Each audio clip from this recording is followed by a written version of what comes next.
Hello students, आज के class में मैं आपको कंप्यूटर मेमोरी के बारे में बताऊंगी। तो आइए देखते हैं मेमोरी क्या होता है। मेमोरी जो है इनपुट डिवाइस के द्वारा प्राप्त निर्देशों को कंप्यूटर में संग्रहण मतलब कि स्टोर करके रखता है। इसे कंप्यूटर की याददाश्त भी कहा जाता है। जिस प्रकार से मानव में कुछ बातों को याद रखने के लिए मस्तिष्क होता है, उसी प्रकार से कंप्यूटर में डाटा को याद रखने के लिए मेमोरी होती है। यह मेमोरी सीपीयू का अभिन्न अंग है। इसे कंप्यूटर की मुख्य मेमोरी मतलब कि मेन मेमोरी, आंतरिक मेमोरी मतलब कि इंटरनल मेमोरी या प्राथमिक मेमोरी मतलब कि प्राइमरी मेमोरी भी कहते हैं। अब हम यहाँ पे मेमोरी का परिभाषा देख लेते हैं। किसी भी निर्देश, सूचना अथवा परिणामों को स्टोर करके रखना मेमोरी कहलाता है।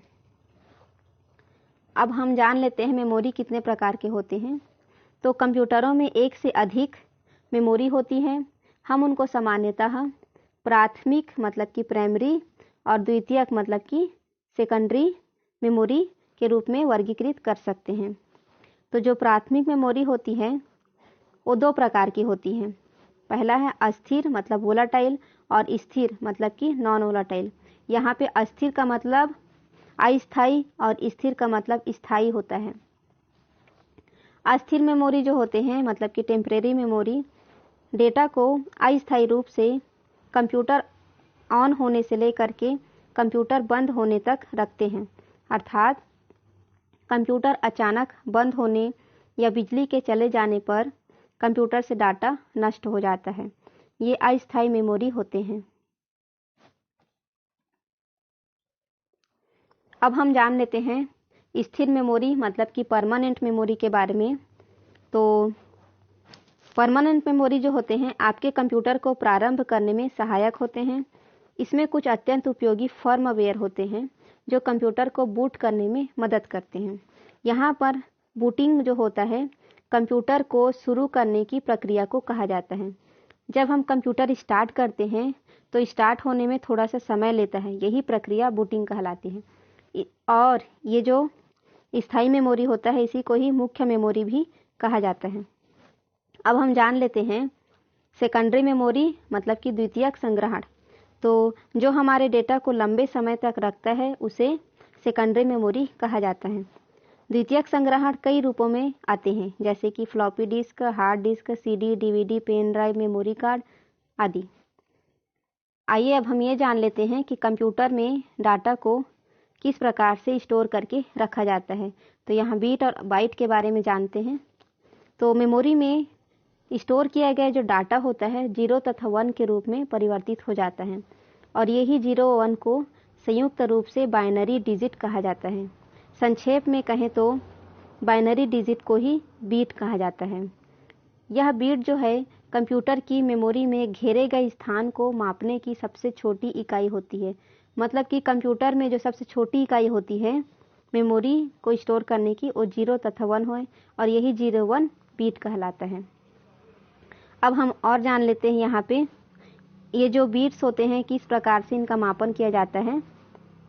तो यहाँ पे देखिए सबसे पहला एक बीट जो है 0 तथा 1 है और 4 बीट बराबर होता है 1 निब्बल और 8 बीट बराबर 1 बाइट्स होता है और 1000 बाइट्स बराबर होता है 1 किलो बाइट्स और 1024 किलो बाइट्स बराबर 1 मेगाबाइट, 1024 मेगाबाइट बराबर 1 गीगाबाइट, 1024 गीगाबाइट बराबर 1 टेराबाइट, 1024 टेराबाइट बराबर 1 पेंटाबाइट, 1024 पेंटाबाइट बराबर 1 एक्साबाइट और 1024 एक्साबाइट बराबर 1 जेटाबाइट और 1024 जेटाबाइट बराबर 1 येटाबाइट होता है। यहाँ पे येटाबाइट है ये।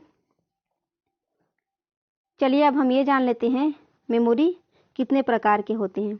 तो मेमोरी जो है मुख्य रूप से दो प्रकार के होते हैं। पहला है प्राइमरी मेमोरी और दूसरा है सेकेंडरी मेमोरी। आइए अब इनका ब्लॉक डायग्राम देख लेते हैं। यहाँ पे देख सकते हैं मेमोरी को किस प्रकार से बांटा गया है। तो क्लासिफिकेशन ऑफ मेमोरी में देखेंगे मेमोरी को दो भागों में बांटा गया है। पहला है प्राइमरी मेमोरी और दूसरा सेकेंडरी मेमोरी। प्राइमरी मेमोरी को ही मेन मेमोरी कहा जाता है और सेकेंडरी मेमोरी को ऑक्सिलरी मेमोरी कहा जाता है। प्राइमरी मेमोरी मुख्य रूप से तो दो प्रकार के होते हैं, नॉन वोलाटाइल और वोलाटाइल, मतलब कि स्थायी और अस्थायी। परंतु एक और मेमोरी भी होता है जिसको कैश मेमोरी कहा जाता है। तो आइए अब हम जानते हैं स्थायी मेमोरी नॉन वोलाटाइल कितने प्रकार के होते हैं। ये दो प्रकार के होते हैं, रोम बस होता है। रोम के अंतर्गत 3 प्रकार होते हैं, पी रोम, ईपी रोम और डबल ईपी रोम। उसी प्रकार से अस्थायी मेमोरी के अंतर्गत एक ही मेमोरी है, रैम। और रैम जो है दो प्रकार के हैं, डायनेमिक रैम और स्टैटिक रैम। अब हम जान लेते हैं सेकेंडरी मेमोरी के बारे में। सेकेंडरी मेमोरी जो है मुख्य रूप से दो प्रकार के हैं, सीक्वेंशियल एक्सेस और डायरेक्ट एक्सेस। तो सीक्वेंशियल एक्सेस का मतलब होता है जो चीज़ क्रम से चलती हो उसे सीक्वेंशियल एक्सेस कहते हैं, जैसे कि मैग्नेटिक टेप। और डायरेक्ट एक्सेस जो चाहे किसी भी क्रम में हो वो डायरेक्ट एक्सेस कर लिया जाता है, उसे डायरेक्ट एक्सेस कहते हैं। तो डायरेक्ट एक्सेस के अंतर्गत 3 प्रकार के मेमोरी होते हैं। पहला है मैग्नेटिक डिस्क, दूसरा है ऑप्टिकल डिस्क और तीसरा है electronic storage device. Magnetic disk के अंतर्गत फ्लॉपी डिस्क और हार्ड डिस्क है। और यहाँ पे हार्ड डिस्क जो है zip disk, disk pack, Winchester disk आदि रूपों में पाया जाता है। अगला नंबर है ऑप्टिकल डिस्क। ऑप्टिकल डिस्क जो है मुख्य रूप से 3 प्रकार के होते हैं, ब्लू रे डिस्क, सीडी और डीवीडी। यहाँ पे जो है सीडी है ये 3 अलग अलग भागों में पाए जाते हैं, जैसे CD ROM, CD are, CD R W. अब हम जान लेते हैं इलेक्ट्रॉनिक स्टोरेज डिवाइस के बारे में। तो इलेक्ट्रॉनिक स्टोरेज डिवाइस मुख्य रूप से यहाँ पे 2 प्रकार हैं, फ्लैश मेमोरी, और फ्लैश मेमोरी को ही पेन ड्राइव कहा जाता है, और दूसरा है मेमोरी कार्ड जो चिप होता है उसको। चलिए, तो ये तो क्लासिफिकेशन ऑफ मेमोरी था। आइए अब हम इन्हीं चीज़ों के बारे में डिटेल से जानते हैं।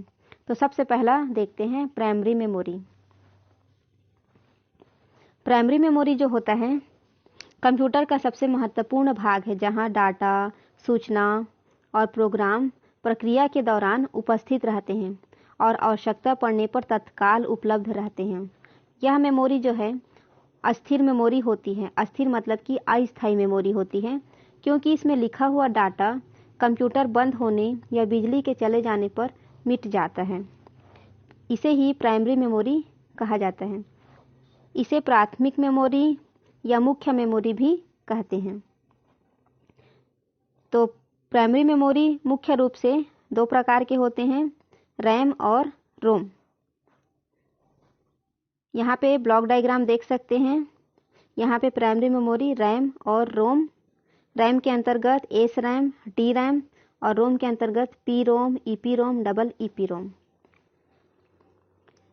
अब हम जान लेते हैं रैम के बारे में। रैंडम एक्सेस मेमोरी इसी को कहा जाता है। यह कंप्यूटर की अस्थायी मेमोरी होती है, मतलब कि टेम्पररी मेमोरी होती है। कीबोर्ड या अन्य किसी इनपुट डिवाइस से इनपुट किया गया डाटा प्रक्रिया से सबसे पहले रैम में ही संग्रहित किया जाता है और सीपीयू द्वारा आवश्यकता अनुसार वहां से प्राप्त किया जाता है। रैम में डाटा या प्रोग्राम अस्थायी रूप से संग्रहित मतलब कि स्टोर रहते हैं। कंप्यूटर बंद हो जाने या बिजली के चले जाने पर रैम में जो संग्रहित डाटा है वह मिट जाता है। इसलिए रैम को वोलाटाइल या अस्थायी मेमोरी कहते हैं। रैम की जो क्षमता है या आकार कई प्रकार के होते हैं, जैसे कि 4 MB, 8 MB, 16 MB, 32 MB, 64 MB, 128 MB, 256 MB आदि। रैम 3 प्रकार की होती हैं। फर्स्ट है डायनेमिक रैम, सिंक्रोनस रैम और स्टैटिक रैम। तो सबसे पहले देखेंगे डायनेमिक रैम। डायनेमिक रैम को संक्षिप्त में डी रैम कहा जाता है। रैम जो होते हैं सबसे अधिक साधारण डी रैम है, मतलब कि जितने भी रैम हैं उनमें सबसे ज़्यादा साधारण डी रैम ही होता है तथा इसे जल्दी जल्दी रिफ्रेश करने की आवश्यकता पड़ती है। रिफ्रेश का मतलब है यहाँ पर चिप को विद्युत आवेशित करना। यह 1 सेकंड में लगभग हजारों बार रिफ्रेश हो जाता है और प्रत्येक बार रिफ्रेश होने के कारण यह पहले की विषय वस्तु को मिटा देता है। इसके जल्दी रिफ्रेश होने के कारण ही इसकी गति कम होती है। तो ये है आपका डायनेमिक रैम। जो नॉर्मली डेस्कटॉप कंप्यूटर होते हैं वो डी रैम ही होते हैं उसमें। अब हम जान लेते हैं सिंक्रोनस रैम के बारे में। तो सिंक्रोनस रैम जो होता है डी रैम की अपेक्षा ज़्यादा तेज होता है। इसकी तेज गति का कारण यह है कि यह सीपीयू की घड़ी की गति के अनुसार रिफ्रेश होता है, इसलिए ये डी रैम की अपेक्षा डाटा को तेजी से ट्रांसफ़र करता है। अब देख लेते हैं स्टैटिक रैम। तो स्टैटिक रैम ऐसी रैम है जो कम रिफ्रेश होती है। कम रिफ्रेश होने के कारण यह डाटा को मेमोरी में अधिक समय तक रखती है। डी रैम की अपेक्षा एस रैम तेज गति तथा महंगी होती है। यहाँ पे देख सकते हैं रैम और रोम दोनों के चित्र यहाँ दिखाई दे रहे हैं। तो आइए अब हम जान लेते हैं रोम के बारे में। रोम का जो पूरा नाम है रीड ओनली मेमोरी। यह स्थायी मेमोरी होती है जिसमें कंप्यूटर के निर्माण के समय प्रोग्राम स्टोर कर दिए जाते हैं। इस मेमोरी में स्टोर प्रोग्राम परिवर्तित और नष्ट नहीं किए जा सकते, उन्हें केवल पढ़ा जा सकता है। इसलिए यह मेमोरी रीड ओनली मेमोरी कहलाती है। कंप्यूटर का स्विच ऑफ होने के बाद भी रोम में संग्रहित डाटा नष्ट नहीं होता है, अतः रोम नॉन वोलाटाइल या स्थायी मेमोरी कहलाती है। रोम के विभिन्न प्रकार होते हैं, जैसे कि यहाँ पे पी रोम का मतलब programmable read only memory, EP ROM erasable programmable read only memory, double EP ROM electrical programmable read only memory. आइए देखते हैं पी रोम का पूरा नाम है प्रोग्रामेबल रीड ओनली मेमोरी। यह एक ऐसी मेमोरी है, इसमें एक बार डाटा संग्रहित होने के बाद इन्हें मिटाया नहीं जा सकता और ना ही उसको परिवर्तित किया जा सकता है, मतलब कि चेंज नहीं कर सकते। एक बार डाटा लिख दिया गया या स्टोर कर दिया गया तो वही डाटा रहेगा, उसे मिटा नहीं सकते। सेकंड नंबर है ईपीरोम। तो ईपीरोम का पूरा नाम है erasable programmable read only memory. यह प्रोम की तरह ही होता है, लेकिन इसमें संग्रहित प्रोग्राम या जो स्टोर प्रोग्राम होते हैं उनको पराबैंगनी किरणों अल्ट्रावायलेट रेज के द्वारा मिटाया जा सकता है और नए प्रोग्राम उसमें स्टोर किए जा सकते हैं। अगला नंबर है डबल ईपी रोम। इसका पूरा नाम है electrical programmable read only memory. यह नई तकनीक EEPROM भी है। इसमें मेमोरी से प्रोग्राम को विद्युत विधि से मिटाया जा सकता है। अब हम जान लेते हैं कैश मेमोरी क्या होती है। यह एक विशेष प्रकार की तीव्र गति की मेमोरी होती है जो कि कंप्यूटर की प्रोसेसिंग की गति को बढ़ा देती है। सीपीयू की गति अधिक होती है, लेकिन रैम की गति कम होने के कारण सीपीयू और रैम के मध्य डेटा का स्थानांतरण गति कम हो जाती है। कैश मेमोरी की गति अधिक होती है। यह सीपीयू को अधिक तेज गति से डाटा उपलब्ध करा देती है। उसी प्रकार सीपीयू से प्रोसेस के डाटा को तीव्र गति से ग्रहण भी कर लेती है। इसे पूरे कंप्यूटर का एक्सेस टाइम कम हो जाता है, अर्थात कंप्यूटर की गति बढ़ जाती है। आप लोग मोबाइल चलाते हैं तो नेट में कुछ भी सर्च करते हैं, तो जो भी आप सर्च करते हैं आप देखना वो सर्च हिस्ट्री में ऑटोमेटिक स्टोर हो जाते हैं। तो ये जो होता है कैश मेमोरी के द्वारा ही हो पाता है। आइए अब हम जान लेते हैं कैश मेमोरी के बारे में। और कैश मेमोरी आकार में बहुत ही छोटी लेकिन कंप्यूटर की मुख्य मेमोरी से बहुत ज़्यादा तेज होती है। इसे सीपीयू की मेमोरी भी कहा जाता है। जिन प्रोग्राम और निर्देशों का बार बार इस्तेमाल किया जाता है उनको कैश मेमोरी अपने अंदर सुरक्षित कर लेती है। प्रोसेसर कोई भी डाटा प्रोसेस करने से पहले कैश मेमोरी को चेक करता है और अगर वह फाइल उसे वहाँ नहीं मिलती है तो उसके बाद वह रैम यानी प्राइमरी मेमोरी को चेक करता है। तो अब हम जान लेते हैं सेकेंडरी मेमोरी क्या होती है। सेकेंडरी स्टोरेज डिवाइस को ऑक्सिलरी स्टोरेज डिवाइस भी कहा जाता है। यह कंप्यूटर का भाग नहीं होती है, इसको कंप्यूटर में अलग से जोड़ा जाता है। इसमें जो डेटा स्टोर किया जाता है वह स्थायी होता है, अर्थात कंप्यूटर बंद होने पर इसमें स्टोर डाटा डिलीट नहीं होता है। आवश्यकता के अनुसार इसको भविष्य में इसमें सेव फाइल या फोल्डर को खोलकर देख सकते हैं या इसमें सुधार कर सकते हैं एवं इसको यूज़र के द्वारा डिलीट भी किया जा सकता है। इसकी स्टोरेज क्षमता अधिक होती है।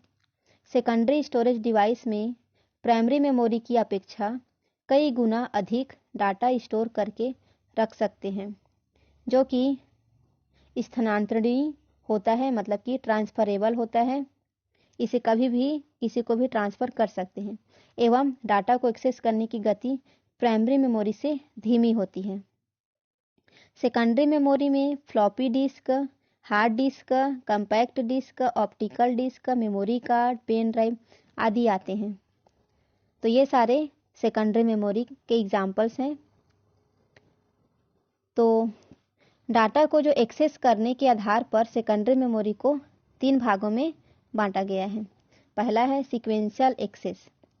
इस क्रिया के स्टोरेज डाटा को उसी क्रम में एक्सेस किया जाता है जिस क्रम में स्टोर किया जाता है। मतलब कि अगर आप डाटा को देखना चाहते हैं, चलाना चाहते हैं, तो वो जिस क्रम में स्टोर किया गया है आप उसे उसी क्रम में ही देख सकते हैं या चला सकते हैं। इसका एग्जाम्पल जो है चुंबकीय टेप है। अब हम जान लेते हैं इंडेक्स सीक्वेंशियल एक्सेस मेथड। इसमें डाटा को सीक्वेंशियल एक्सेस मेथड से ही डाटा को एक्सेस किया जाता है, लेकिन इसमें डाटा को स्टोर करते समय इंडेक्स तैयार कर लिया जाता है। और थर्ड है डायरेक्ट एक्सेस मेथड। इसमें डाटा को किसी भी क्रम में एक्सेस किया जा सकता है एवं किसी भी क्रम में डाटा को स्टोर किया जा सकता है। इसकी एक्सेस की गति सीरियल एक्सेस की तुलना में अधिक होती है। तो आइए सबसे पहले देखते हैं मैग्नेटिक टेप।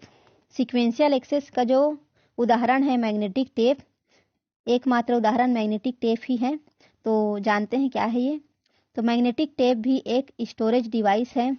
इसमें एक पतला फीता होता है जिस पर मैग्नेटिक इंक की कोडिंग की जाती है। इसका प्रयोग एनालॉग तथा डिजिटल डाटा को स्टोर करने के लिए किया जाता है। यह पुराने समय के ऑडियो कैसेट की तरह होता है। मैग्नेटिक टेप का प्रयोग बड़ी मात्रा में डाटा स्टोर करने के लिए किया जाता है। यह सस्ते होते हैं। आज भी इसका प्रयोग डाटा का बैकअप तैयार करने के लिए किया जाता है। अब हम यहाँ पे मैग्नेटिक टेप का चित्र देख लेते हैं। ये देखिए मैग्नेटिक टेप का चित्र। ये एक कैसेट है और इस कैसेट के अंदर में एक पतला फीता लगा है, यही जो है मैग्नेटिक टेप है। तो सीक्वेंशियल एक्सेस में मैग्नेटिक टेप का जो उदाहरण है यही है। अब हम जान लेते हैं डायरेक्ट एक्सेस के बारे में। तो डायरेक्ट एक्सेस के अंतर्गत 3 प्रकार के होते हैं, मैग्नेटिक डिस्क, ऑप्टिकल डिस्क और इलेक्ट्रॉनिक स्टोरेज डिवाइस।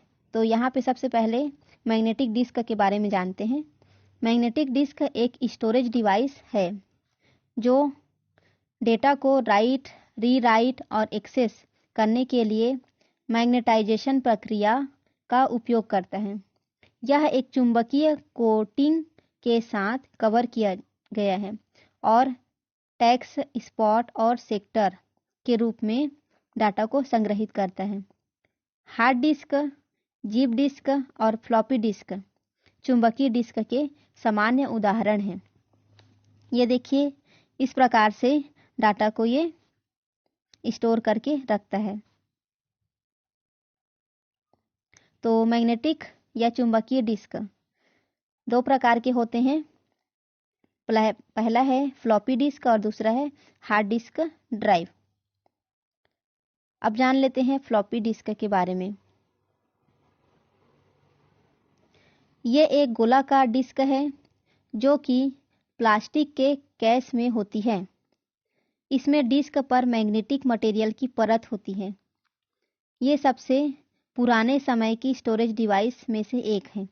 इसमें डाटा स्टोर करने की जो क्षमता है सिर्फ 144 MB की होती है, इसलिए इसे आज के टाइम इस्तेमाल नहीं किया जाता है।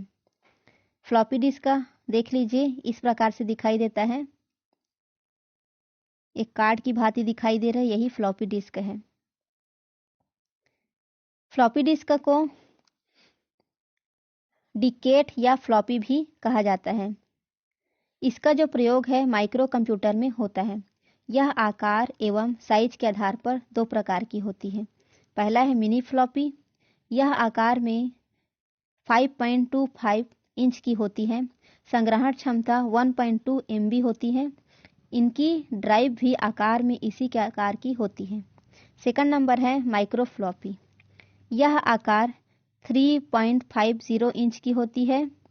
इनकी संग्रहण क्षमता 1.4 MB होती है। आगे देख लेते हैं हार्ड डिस्क ड्राइव। इसमें कई अलग अलग गोलाकार डिस्क एक के ऊपर एक क्रम में हार्ड डिस्क ड्राइव पर जमी होती हैं, जिन्हें प्लेटर्स भी कहा जाता है। ये डिस्क नॉन मैग्नेटिक मटेरियल से बनी होती है और प्लेटर्स की सतह पर मैग्नेटिक मटेरियल की परत होती है। हार्ड डिस्क में आने वाली डिस्क का स्टैंडर्ड डायामीटर 1/4 इंच का होता है, मतलब कि 14 इंच का होता है। इसमें डिस्क की घूमने की गति 42,000 से 15,000 RPM तक होती है।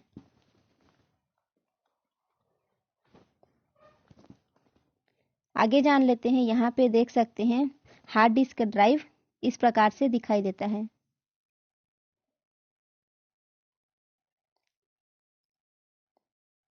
डाटा को स्टोर एवं पढ़ने के लिए 3 तरह के समय लगते हैं, जो निम्न हैं।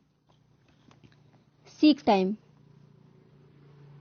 फर्स्ट, डिस्क में डाटा को रीड या राइट करने वाले ट्रैक तक पहुंच में लगा समय सीक टाइम कहलाता है। सेकंड नंबर है लेटेंसी टाइम। ट्रैक से डाटा को सेक्टर तक पहुंच में लगा समय लेटेंसी टाइम कहलाता है। थर्ड है ट्रांसफ़र रेट। सेक्टर में डाटा को लिखने एवं पढ़ने में जो समय लगता है उसे ट्रांसफ़र रेटेड कहा जाता है। अब मैग्नेटिक डिस्क के बाद है ऑप्टिकल डिस्क। ऑप्टिकल डिस्क क्या होते हैं? तो ऑप्टिकल डिस्क में पॉलीकार्बोनेट की गोल डिस्क होती है, जिस पर एक रासायनिक पदार्थ का लेप होता है। ऑप्टिकल डिस्क डेटा डिजिटली रूप में सुरक्षित रहता है। डेटा को ऑप्टिकल डिस्क पर रीड और राइट करने के लिए कम क्षमता वाले लेज़र प्रकाश का प्रयोग किया जाता है। ऑप्टिकल डिस्क 3 प्रकार की होती है, CD, DVD ड्राइव और ब्लू रे। अब यहाँ पे आप चित्र देख लीजिए, ये आपका CD है, ये CD है और ये DVD है और ये ब्लू रे डिस्क है। तो इस प्रकार से ये दिखाई देते हैं और इनमें इस प्रकार से अंतर भी होता है। सबसे पहले देखेंगे CD। CD का पूरा नाम कॉम्पैक्ट डिस्क है। इसकी जो क्षमता है हार्ड डिस्क से कम और फ्लॉपी डिस्क से ज़्यादा होती है। इसमें कुछ 700 MB डाटा को स्टोर किया जा सकता है। इसमें डाटा लगभग 30 वर्षों तक सुरक्षित रह सकता है, लेकिन इसकी जो सतह है उस पर स्क्रैच आने पर डाटा को रीड और राइट करने में परेशानी होती है। अब यहाँ पे CD जो होते हैं कॉम्पैक्ट डिस्क 3 प्रकार के होते हैं। तो सबसे पहला देखेंगे CD-ROM, compact disk read only memory. इसमें CD को बनाते समय सिर्फ एक ही बार डाटा को रिकॉर्ड यानी डाला जा सकता है। उसके बाद उसमें डाटा के साथ कोई बदलाव नहीं किया जा सकता। हालांकि इसमें डाटा को हमेशा सिर्फ रीड ही किया जा सकता है। सेकंड नंबर है CDR, कॉम्पैक्ट डिस्क रिकॉर्डेबल। इसमें भी डाटा को सिर्फ एक ही बार रिकॉर्ड किया जा सकता है और एक बार डाटा डालने के बाद उसे वापस नहीं हटाया जा सकता। थर्ड नंबर है CDRW, कम्पैक्ट डिस्क रीराइटेबल। इसमें डाटा को ज़रूरत के हिसाब से बार बार रिकॉर्ड और डिलीट किया जा सकता है। आगे देखिए DVD। CD की अपेक्षा DVD यानी कि डिजिटल वर्सटाइल डिस्क की स्टोरेज क्षमता बहुत ही अधिक होती है, लेकिन देखने में यह दोनों एक जैसी ही लगती है। DVD की स्टोरेज क्षमता करीब 4.7 GB से लेकर 17 GB तक होती है, लेकिन स्क्रैच वाली समस्या यहाँ भी होती है। और जिस प्रकार से CD जो है 3 प्रकार से हैं, उसी प्रकार से DVD भी DVD-R और DVD-RW मतलब कि 2 प्रकार से होते हैं। अब जान लेते हैं DVD का जो फुल फॉर्म है डिजिटल वर्सटाइल डिस्क या डिजिटल वीडियो डिस्क। ये बिल्कुल CD की तरह ही दिखाई देती है और काम भी वैसा ही करती है। इसमें डिस्क टैग्स के बीच स्पेस काफ़ी कम होता है, जिस वजह से ये CD से 8 गुना ज़्यादा मात्रा में डाटा को स्टोर कर सकती है। एक DVD 47 GB से लेकर के 17 GB तक डाटा को स्टोर कर सकती है। अब अगला है ब्लू रे डिस्क। ब्लू रे जो होता है देखने में CD और DVD की तरह ही होता है, लेकिन इसको रीड और राइट करने के लिए जिस लेजर प्रकाश का प्रयोग किया जाता है वह नीले रंग जैसी बैंगनी किरण होती है, इसलिए इसे ब्लू रे कहा जाता है। इस प्रकाश की वजह से ब्लू रे डिस्क पर 50 GB तक डाटा स्टोर किया जा सकता है। अब हम जान लेते हैं मैग्नेटिक डिस्क, ऑप्टिकल डिस्क तो हो चुका है। अब हम इलेक्ट्रॉनिक स्टोरेज डिवाइस के बारे में जानते हैं। तो यहाँ पे 2 बताई थी मैं आपको, पेन ड्राइव और मेमोरी कार्ड। तो सबसे पहला देखेंगे पेन ड्राइव। तो यहाँ पे फ्लैश ड्राइव को ही पेन ड्राइव मतलब कि पेन ड्राइव कहा जाता है, यही फ्लैश ड्राइव भी है। आजकल सबसे ज़्यादा फ्लैश ड्राइव का उपयोग डाटा स्टोर करने के लिए किया जाता है। यह एक एक्सटर्नल डिवाइस है जिसको कंप्यूटर में अलग से प्रयोग किया जाता है। यह आकार में बहुत छोटे तथा हल्की भी होती हैं। इसमें स्टोर डाटा को पढ़ा भी जा सकता है और उसमें सुधार भी किया जा सकता है। तो फ्लैश ड्राइव में एक छोटा सा प्राइड सर्किट बोर्ड होता है जो प्लास्टिक या धातु के कवर से ढका होता है, इसलिए यह मजबूत होता है। यह प्लग एंड प्ले उपकरण है, मतलब कि जैसे ही इसको लगाएंगे वो स्टार्ट हो जाता है। आज यह सामान्य रूप से 2 GB, 4 GB, 8 GB, 16, 32, 64, 128 GB या इससे भी अधिक क्षमता में उपलब्ध है। अब हम जान लेते हैं मेमोरी कार्ड। तो मेमोरी कार्ड जो है सबसे छोटा स्टोरेज माध्यम माना जाता है, जिसका उपयोग आमतौर पर सूचनाओं को संग्रहित करने के लिए किया जाता है। मेमोरी कार्ड एक प्रकार का स्टोरेज मीडिया है जो अक्सर इलेक्ट्रॉनिक उपकरणों में फोटो, वीडियो या अन्य डेटा स्टोर करने के लिए उपयोग किया जाता है। आमतौर पर मेमोरी कार्ड का उपयोग करने वाले उपकरणों में digital camera, digital camcorder, handheld computer, MP3 player, PDA मतलब personal digital assistant, cell phone, game console और प्रिंटर शामिल हैं। मतलब कि इन सारे चीज़ों में मेमोरी कार्ड का प्रयोग किया जाता है। इसका जो उपयोग है छोटे, पोर्टेबल और दूरस्थ कंप्यूटर उपकरणों के लिए भी किया जाता है। जितने भी प्रकार के छोटे या पोर्टेबल कंप्यूटर हैं उन सभी में भी मेमोरी कार्ड का यूज़ होता है। मेमोरी कार्ड के प्रकार के आधार पर स्टोरेज स्पेस की मात्रा में भिन्न हो सकते हैं। जैसा जैसा उसका स्टोरेज डिवाइस होता है वैसा वैसा मेमोरी कार्ड होता है। हालांकि सामान्य तौर पर अधिकांश मेमोरी कार्ड आज आकार में 4 GB गीगाबाइट से लेकर के 128 GB तक होते हैं। पुराने जो मेमोरी कार्ड थे वो सिर्फ 4 GB से भी छोटे होते थे और अब के जो मेमोरी कार्ड हैं वो 128 GB से भी ज़्यादा तक के भी होते हैं। तो इस प्रकार से कंप्यूटर का जो मेमोरी है समाप्त होता है। आप इसमें याद रखेंगे कि कंप्यूटर का जो मेमोरी है मुख्य रूप से 2 भाग होते हैं इसके, प्राइमरी मेमोरी और सेकेंडरी मेमोरी, और इन्हीं से मिलकर के ये सारे मेमोरी डिवाइस बने हुए हैं। तो आप आगे नोट्स बनाते रहिए और पढ़ाई करते रहिए। धन्यवाद।